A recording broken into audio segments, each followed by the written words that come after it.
ले जी, अब हम एक टेक्निक करेंगे, मूवी म्यूज़िक टेक्निक। ये टेक्निक क्या है, और मुझे आप में से कोई वॉलंटियर की भी ज़रूरत होगी, एक आ जाए या दो आ जाए तो फिर भी ठीक है। Choose A bothering situation from your past, और जो चाहते हैं कि अब इसको मैं कैरी ऑन नहीं करना चाहता, आगे नहीं लेके जाना चाहता, then create a movie theatre. ठीक है, और फिर वॉच ए मूवी, यानी आप अपनी ही मूवी देख रहे हैं। ठीक है, उसके बाद आपने क्या करना है, choose a favourite music and here this music in your mind several times and rerun movie along with music. मैं इस टेक्निक को, ये बात है 2003 की, उन दिनों में मैं ना ज़ैनब हॉस्पिटल में हुआ करता था। एक आदमी मेरे पास आया, मैंने कहा यार आपको कोई म्यूज़िक पसंद हो, तो वो बड़ा मजहबी सा बंदा था। कहता जी मैं तो म्यूज़िक सुनना पसंद ही नहीं करता।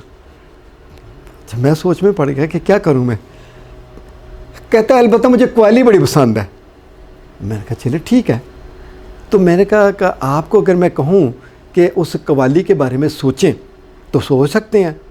कहता जी बड़ा अच्छा लगता है, मैंने तो अपनी गाड़ी में भी लगाई हुई है। ड्राइवर था, बाई प्रोफेशन ड्राइवर था।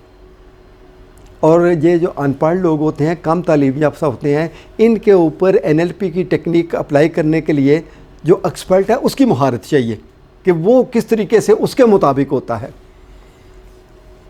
मैंने कहा आंखें बंद करें, ज़रा कव्वाली सुने तो सही, अपने माइंड में उसको रिपीट करें ऐसे जैसे आप सुन रहे हैं।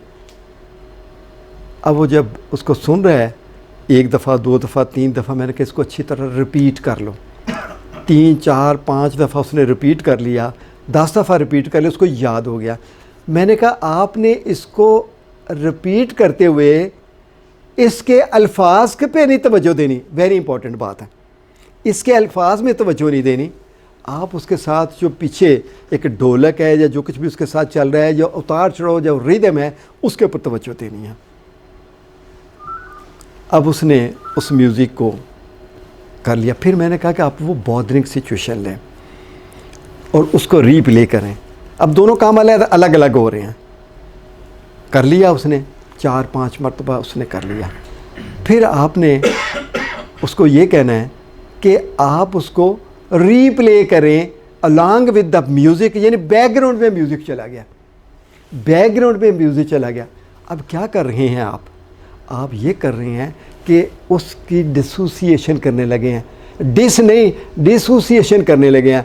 आप उसके उस इवेंट में म्यूज़िक डालने लगे हैं, आवाज़ डालने लगे हैं। और जब वो ऐड होती है, और मेरे लिए that was very amazing result, क्योंकि वो बंदा भी मेरे ख्याल 3 जमातें पास था, लेकिन उसने ऐसा शानदार रिज़ल्ट दिया जिससे मेरा और भी हौसला बढ़ गया।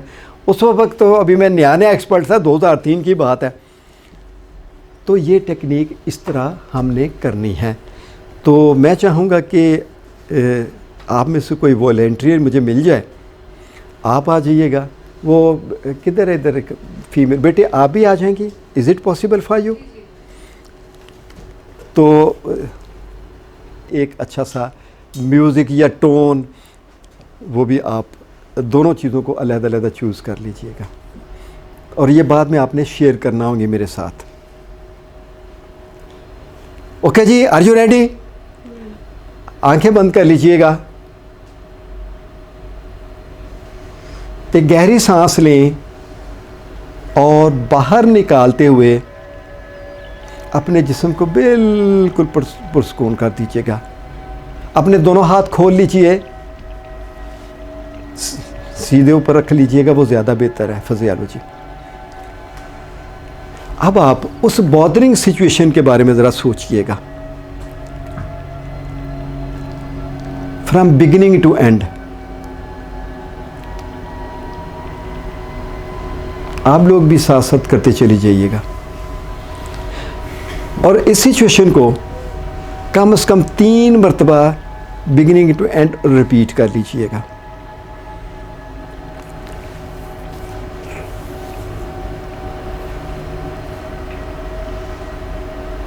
और जब कर चुके हैं, देन ओपन योर आइज।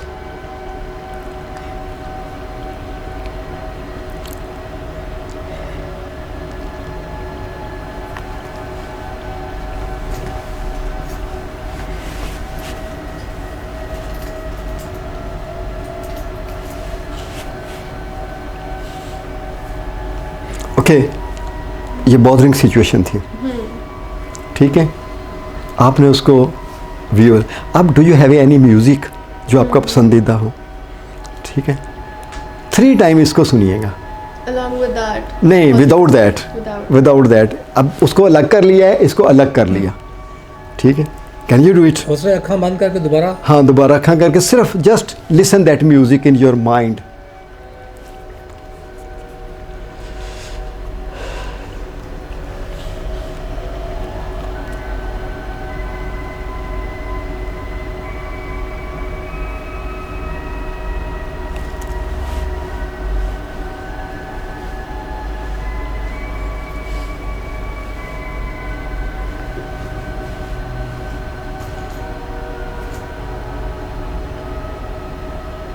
और जब कर चुके फिर आंखें खोल लीजिएगा।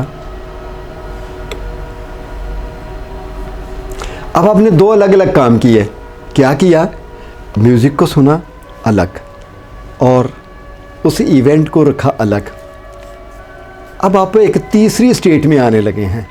अब आप ऐसे करेंगे कि उस इवेंट की तो मूवी देख रहे हैं, लेकिन साथ साथ जैसे बैकग्राउंड के ऊपर म्यूज़िक चलता है, सेम म्यूज़िक, ठीक है। इसको 3-4 मरतबा, जब तक 3-4 मरतबा दोहराएंगे और वो आपकी एक नई सिचुएशन बन जाएगी। Can you do it? अब आप उस बॉदरिंग सिचुएशन को दोबारा से फ्रॉम बिगिनिंग टू एंड सोच रहे हैं और साथ इस म्यूज़िक को भी सुन रहे हैं।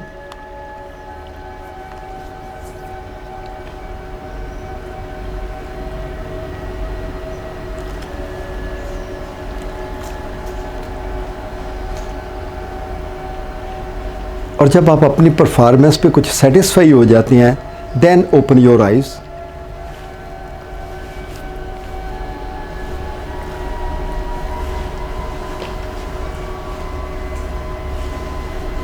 सर लिरिक्स के साथ या लिरिक्स के बगैर? लिरिक के साथ।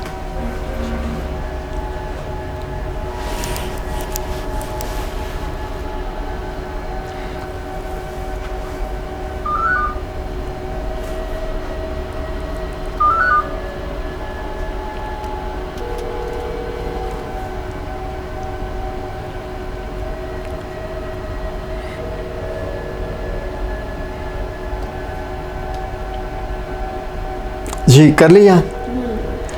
क्या आप शेयर करेंगे व्हाट वाज दैट सिचुएशन? और जब आप लास्टली आपने चलाया तो अब अगर उसमें क्या हुआ, आपके अंदर कोई चेंज आई, कैसे लग रहा है? अब आप उस सिचुएशन को सोचते हैं तो is there any difference are the same? अच्छा, इत्तेफाक ऐसा है कि इस एक्सरसाइज के लिए डॉक्टर साहब ने मुझे बुलाया, तो मैं एक्सरसाइज की हद तक एक दफ़ा बताऊंगा, फिर दूसरा पूरे आपको इवेंट बताऊंगा कि क्या मेरे साथ हुआ। मेरी सिचुएशन अनप्लेजेंट ये थी कि मुझे डेली ट्रेवल करना पड़ा लाहौर से गुजरावाला तक फॉर 1 ईयर। तो उसमें मैं बड़ा वो एनॉयड होता था कि आफ्टर 33 ऑफ सर्विस मैं डेली ट्रेवल कर रहा हूँ अपनी गाड़ी पे, और मुझे ट्रेवल करना पड़ा था। अल्टीमेटली मेरे उसमें बैक एक का प्रॉब्लम भी आ गया था। तो मैं उस सिचुएशन को इमेजिन कर रहा था कि मैं ड्राइव करते हुए गुजरावाला जा रहा हूँ और शाम को वापस आ रहा हूँ। तो मुझे बड़ी कोफ्त हो रही थी उस सिचुएशन में। और एक्सरसाइज का हिस्सा बनते हुए मैंने पहले म्यूज़िक को सुना जो मुझे पसंद था। वो इंडियन एक सिंगर है, उसका गाना था, मैं उसको सुन रहा था और उसको मैं हमेशा जब उसको सोचता हूँ मैं एंजॉय करता हूँ। तो मैं उस सिचुएशन को हटा के तो रिलैक्स हो गया। फिर डॉक्टर साहब ने कहा कि जी इसको लिंक करके तो दोबारा से म्यूज़िक सुने। तो मैंने इसको इस वक्त बैठ के किया और मैं उससे कम एनॉयड हो रहा था उस सिचुएशन से।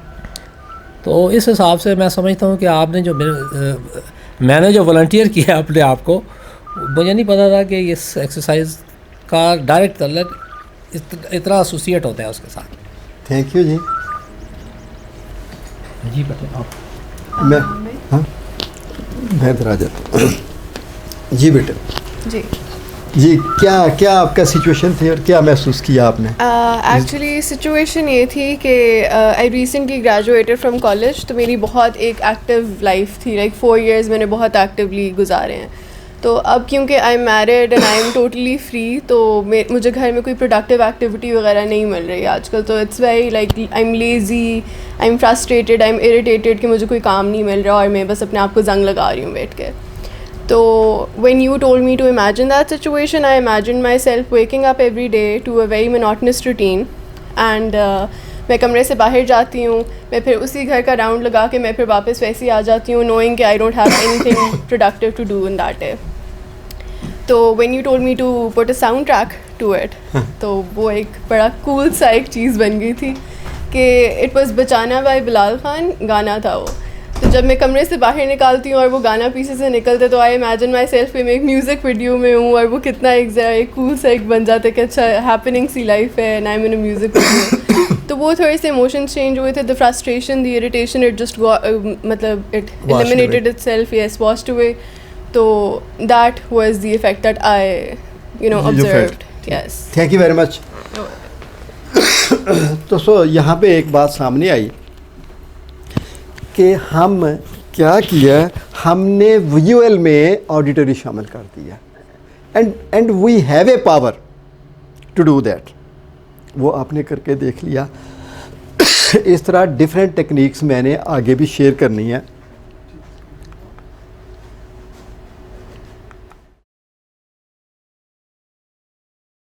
इस टेक्निक को हम किस काम के लिए इस्तेमाल कर सकते हैं? वैसे तो बड़ा ब्रॉड है, ये सारी बात एक्सपर्ट के ऊपर है कि किसी हल्की चीज़ को भी वो इस्तेमाल करके बड़ा रिज़ल्ट ले लेता है। लेकिन आपकी इंफॉर्मेशन के लिए मैं चंद एक आइडियाज़ ज़रूर शेयर करूँगा। नंबर 1, नाखुशगवार वाक़यात के बुरे असरात को ख़त्म करने के लिए जिस तरह हमारे 2 वॉलंटियर्स ने किया। और फिर ये है कि जिस्मानी अमराज से पैदा होने वाला खौफ, जिसे आप साइकोसोमैटिक डिसऑर्डर भी कह सकते हैं, ठीक है, उसके लिए it is very helping. Doctor साहब ये आपके लिए तो बहुत अच्छी है, ठीक है ना। और फिर आप इसको एंग्जाइटी के लिए, फिर आप स्ट्रेस के लिए, और सदमा और गम गरीफ के लिए, पैनिक अटैक के लिए और परेशानी वगैरह, इन चीज़ों के लिए आप इसको इस्तेमाल कर सकते हैं। लेकिन आपके पास अभी बहुत सारी टेक्निक्स का और भी मजमूआ आएगा। ये पर आपके पास ऑप्शन होगी। सम टाइम आपके साथ ये होगा कि ये सेम टेक्निक एक बंदे के ऊपर काम ही नहीं कर रही, तो फिर आपके पास चॉइस होगा कि आप दूसरे पे चले जाइएगा। क्यों? हर बंदे की अंडरस्टैंडिंग अपने हैं, मीनिंग अपने हैं, वो अपने हिसाब से मीनिंग देगा। तो आपको किसी भी स्टेज पे डिस्करेज नहीं होना, दैट इज़ इम्पॉर्टेंट।